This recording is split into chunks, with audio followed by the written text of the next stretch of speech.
Veliki pozdrav svima, ja sam Sarpi, vi ste na kanalu Sarpi TV i evo ispred nas je Honor X9C, na globalu poznatiji kao Magic 7 Lite. I vi svi koji pratite ovaj kanal znate da ovaj kontent nije sponzorisan. Vi koji ste prvi put na ovom kanalu, čisto vam kažem, nećemo krckati nikakve orahe, nikakav led, zato što je to bullshit po meni marketing kompanije Honor, znači nema nikakve veze sa tim recenzentima što ja kažem, jer oni su dobili šta da rade i šta da pričaju. To je objasnio onaj gospodin iz Zagreba, ko ne zna neka pogleda samo, on je pokazao vrećicu Honora sa rekvizitama za to predstavljanje tog Honora i ja mislim da je to pogrešan način. Taj kontent je njima zabavan i ja znam da većina ljudi voli da gleda te gluposti, ali iskreno vam budem, to je po meni malo varanje. Zašto? Zato što neko ko se ne razume u mobilne telefone može da to shvati kao ozbiljno i da ih dovede u nezgodnu situaciju, da pomisle da je ovaj Honor telefon neki čudotvorni koji ne može da se uništi, a sakrili su mnoge druge stvari koje ću ja da vam pokažem u ovoj recenziji ako te zanima. Ostani do kraja ovog videa, lupi like, komentariši, podeli ovaj video, tako pomožeš rad moga kanala da ostanemo ovakvi kakvi jesmo, nezavisni kao i do sada. Evo ispred nas je Honor Magic 7 Lite. Evo da vam pokažem ovako iz ruke, ko nije gledao. Znači plastikanac klasični, frame i leđa su od plastike, crne boje sa zlatnim ovim prstenom oko kamere. Ova kamera budža uopšte nije velika kad ga poredim sa onim Redmi Note 14 Pro Plus koji sam imao posljednji na recenziji. Evo pogledajte, ovo je moj konkretno model, prima dve SIM kartice i podržava eSIM. Ima stereo zvuk, to ćemo kasnije da vam pokažemo. Ovi tasteri za paljenje i gašenje i za pojačavanje i smanjivanje, sve to radi kako treba. Nemam nikakvu zamerku. Kao što vidite, ovaj ekran ima pravi Always On display za razliku od onog Redmija koji je duplo skuplji, a to nema. Tako da, kada sam uzimao ovaj telefon, imao sam prilike da sedim sa mojim prijateljom Gagom u kafiću, on je držao Redmi Note 14 Pro Plus i pogledajte kako ekran u kafiću polu zamračenom, kakav je ekran na duplo jeftinijem Honoru, a kakav je na onom buđavom Redmiju. Nema šta, pogledajte, vidi se, znači duplo svetliji i duplo je bolji ekran samim tim što ima Always On display. Pogledajte na primjer biometriju ovog telefona, kako radi biometrija. Otisak prsta, munjevito. Ajmo još jednom. Evo, Face Unlock. Ajmo još jednom. Znači nije najbrži, ali radi. Ali pogledajte sad, kada sam ga poredio sa mojim Samsungom S24 koji je flagship od prošle godine kompanije Samsung, kako radi u mnogo teškim uslovima. Znači, nema laži, nema prevare. Evo me, sedimo u mračnoj prostoriji, Samsung S24 Magic 7 Lite, da vidimo kako radi biometrija u polu mraku. Evo ga Samsung. Ništa. Ajmo ponovo. Ništa, ne vidi od mene. Ajmo da imamo Magic 7 Lite. Pogledajte. Ajmo još jednom. Ajmo Samsung, nemoj da se brukaš. Ma kakvi, 0 bodova, to vam pričam.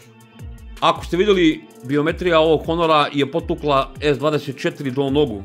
Vidljivost napolju je odlična. Nažalost, zimsko je vreme, nema toliko sunca, tako da nisam mogao da vam snimim, ali mogu da vam pokažem uz pomoć moje baterijske lampe kako mu radi ovaj senzor za automatsko osvjetljavanje. Evo pogledajte. On simulira jako sunce.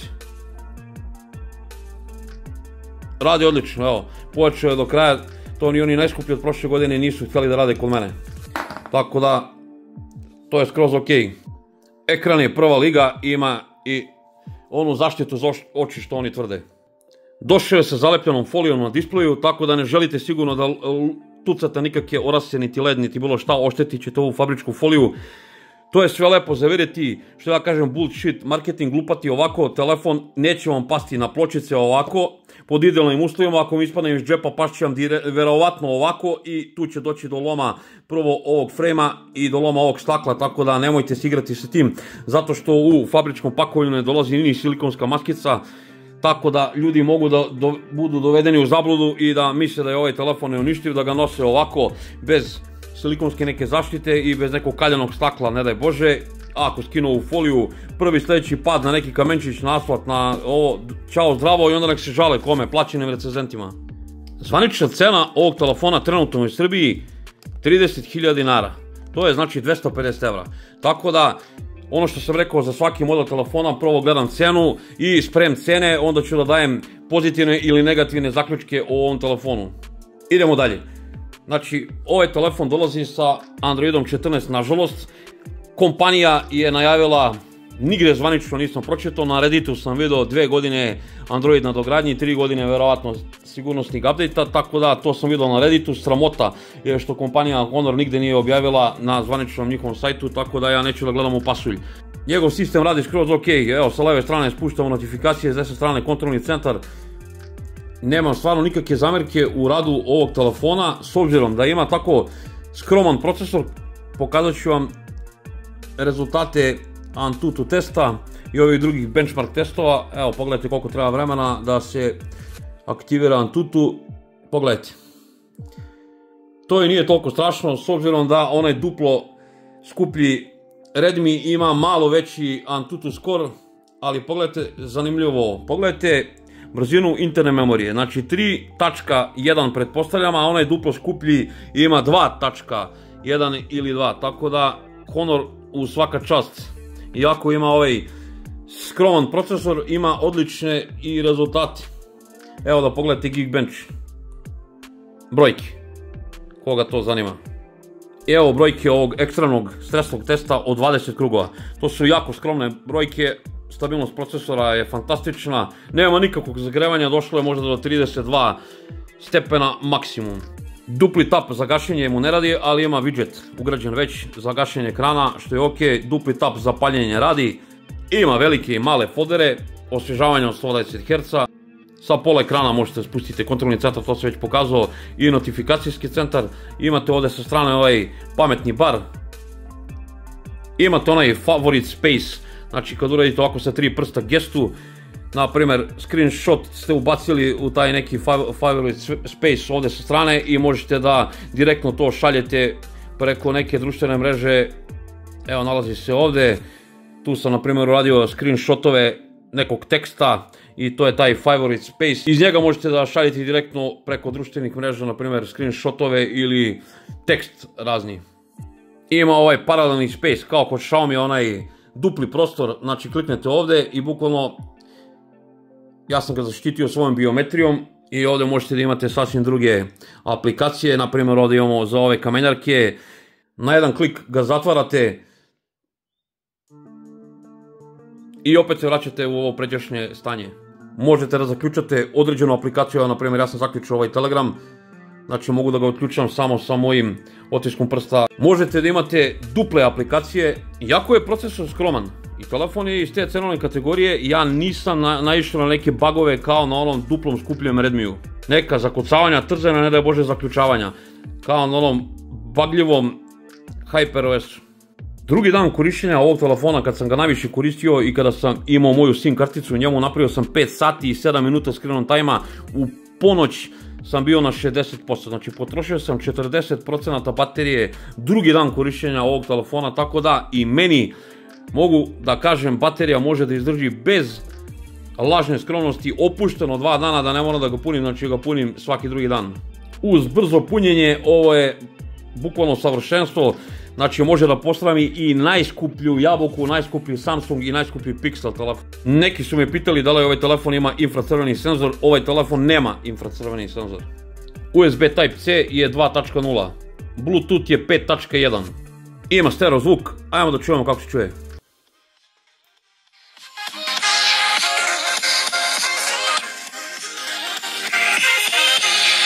Gore ima rupica za drugi zvučnik.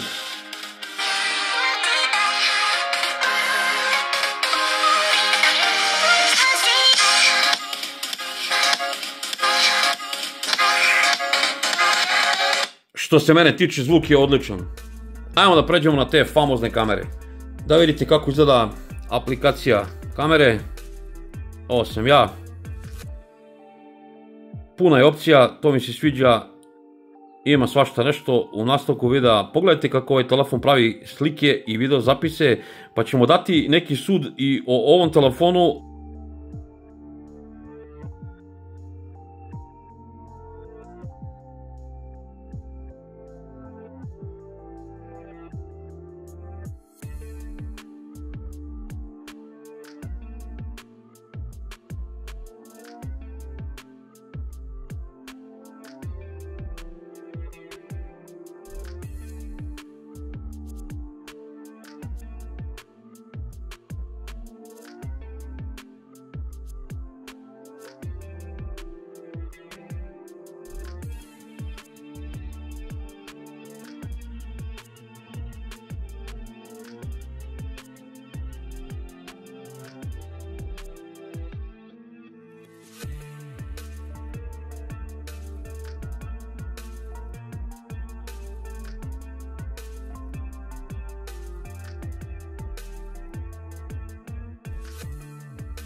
...4K 30 fps, evo ga Gaga.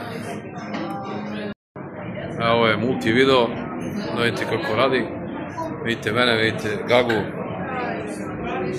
sveću. 2 puta zoom, ovo te zoomiralo 5 puta. Ovo mi lepo izgleda. A mogu da promenim u toku snimanja. Evo da vidimo šta još može. Može ovako.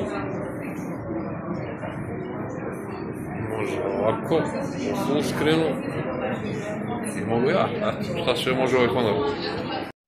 Snimam Honor Magic 7 Lite 4K 30 fps-a. Ajmo da vidimo kako to izgleda.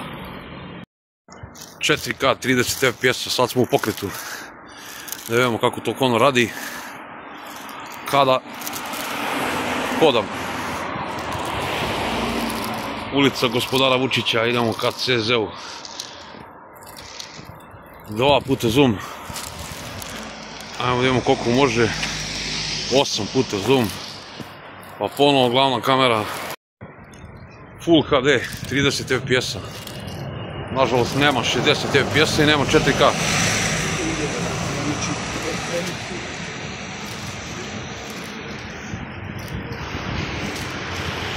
Noć, nisu baš teški uslovi. Na ekranu mi to deluje skroz lepo. Sad kako će biti i vama, to se zavisi od vaših ekrana na kojim vi gledate. 4K u mom Bangladešu. Evo ga žvalavi gore. Puta 2. Pa glavna kamera. Evo ovdje su već noći teški uslovi. Pogledajte, magla, smog. Tako da ima razlike. Noći teški uslovi. Evo me, Bangladeška lučerica. Da uporedite. Magla, smog. Zima. 4K, 30 fps-a. Noć, teški uslovi. Evo kao što vidite, magla je. Isto kao i kod Redmi Note 14 Pro Plus modela. Evo da vidite kako izgleda. Nema laži, nema prevare.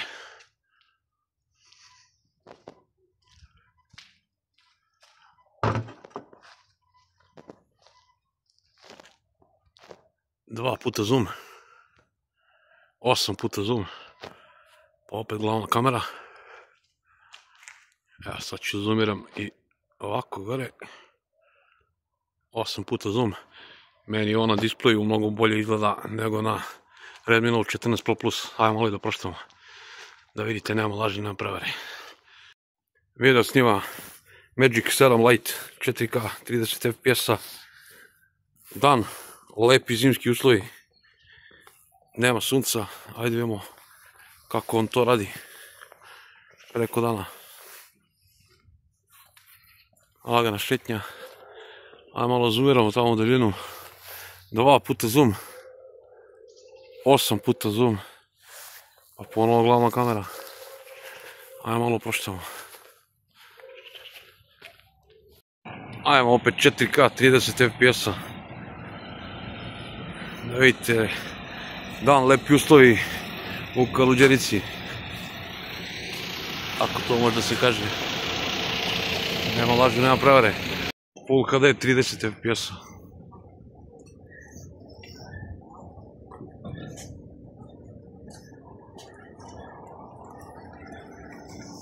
Na ekranu mi baš djeluje lepo sad. Vidjet ćemo kako će vama da ispadne. Zavisi na kom ekranu vi gledate ovu recenziju. Ali pošto je jako lep ekran, meni je ovo lepo da. Ajde sad malo i ovaj multi video. Da vidimo kako radi. 2 puta zoom. 3 puta zoom. Pa ponovo glavna kamera. Ajde malo da promenimo. Ima ovdje da se menja multi video raznih kojih modova. Tako da malo i to da probamo.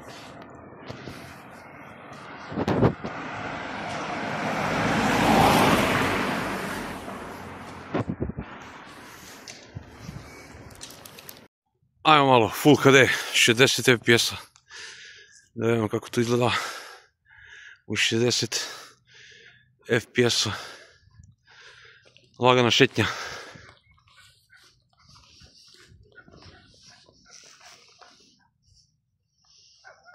Evo, sunce iznad mene, gore. Ako ste vidjeli kako ovaj telefon pravi slike, video zapise, ja nemam tu šta previše da dodam i dodozem. Neko vični fotografičenju sigurno će izvući još bolje rezultate. Ja sam skroz zadovoljan s ovim kamerama u ovom cenovnom razredu. Doduše nema neke stabilizacije, iako hvale da ima stabilizaciju, ja tu stabilizaciju jednostavno mojim okom nisam vidio. Sad zavisi na kom ekranu vi gledate ovo, ja sam to gledao na mom laptopu gdje i montiram ovaj video, tako da skroz je ok, ali trzucka, nema tu neke stabilizacije, ali i nije mu to neka mana. Dobre strane ovog telefona. To je ta cena, rekli smo 250 € u zvaničnim radnjama, uskoro to ide još dole, tako da teško ko će moći da mu se suprotstavi na tržištu. Ekran je fantastičan. Baterija odlična i ima brzo punjenje, nemam šta više da kažem. Softver mu je jako fluidan, kamere su solidne skroz, tako da nemam ja tu neke previše zamjerke da mu dam za cenu od 250 € u zvaničnim radnjama. Za ovu cenu je zaista meni teško i da mu nađem neku lošu stvar, ali moram nešto eto da kažem šta mi se ne sviđa na ovom telefonu. Ne sviđa mi se ta plastika. Jednostavno volao bi eto bar da ima aluminijumski frame ako ništa drugo. Ako nisu dali i maskicu, bar aluminijumski frame da su stavili. Ne sviđa mi se ta podrška što nude samo 2 godine, a konkurencija nudi mnogo više. U zvaničnoj radnji ova Motorola košta 20.000 dinara više od ovog telefona. I bolji je telefon, ali nije za 20.000 dinara. Na oglasima su maltene ista cena Motorola Edge 50 Neo i ovog telefona, tako da ja bi pre uzeo Motorola Edge 50 Neo ili neki Samsung A55. Jer su bolji od ovog telefona, otprilike isto koštaju sad na oglasima. Ima skroman procesor, pitanje koliko će on još dugo da radi, iako je taj Honorov Magic OS super fluidan, pitanje koliko će on tako fluidno da radi kroz godinu dve, čisto sumnjam da će da radi kao sad dok je nov. Rekao sam sad iskreno, moje neko mišljenje o ovom telefonu, pre bi uzeo Motorola Edge ili Samsung A55 od ovog telefona na oglasima, a ako gledamo zvanične cene po tim zvaničnim radnjama ili ima ljudi koji vole zvanične radnje, onda ja mogu komotno kažem da je ovo best buy telefon do 300 €, znači nema dalje. Ne da vidimo više, ako ti se svidjela recenzija, lupi like, komentariši, napiši neko tvoje mišljenje, baš me zanima šta ti misliš o svemu ovom, podeli ovaj video, tako pomožeš rad moga kanala. Ja sam prosto oduševljen s ovim telefonom, čak razmišljam zašto uopšte nas koji smo demonizovani tera nešto da damo po 1000 i više € za neke telefone, kada ovako jedan telefon za manje od 300 € radi posao 99% ljudi, ja tvrdim, garantujem, znači ja bi ovaj telefon mogao da nosim kao svoj primarni telefon. I prosto razmišljam zašto ga i ne nosim kao svoj primarni telefon. Možda ću da ga zadržim kao sekundarni telefon, još se razmišljam, pravo da vam kažem, meni je ovo odlična mašina za 250 €. Pošto živimo u ovo vreme kako jeste, živimo u nenormalnoj zemlji, želim da podržim sve mlade ljude i želim im da istraju u ovoj borbi protiv zlikovaca Ljubi vas brat, vidimo se u nekoj od sljedećih recenzija. Budite mi dobri, živi, zdravi i do pobjede.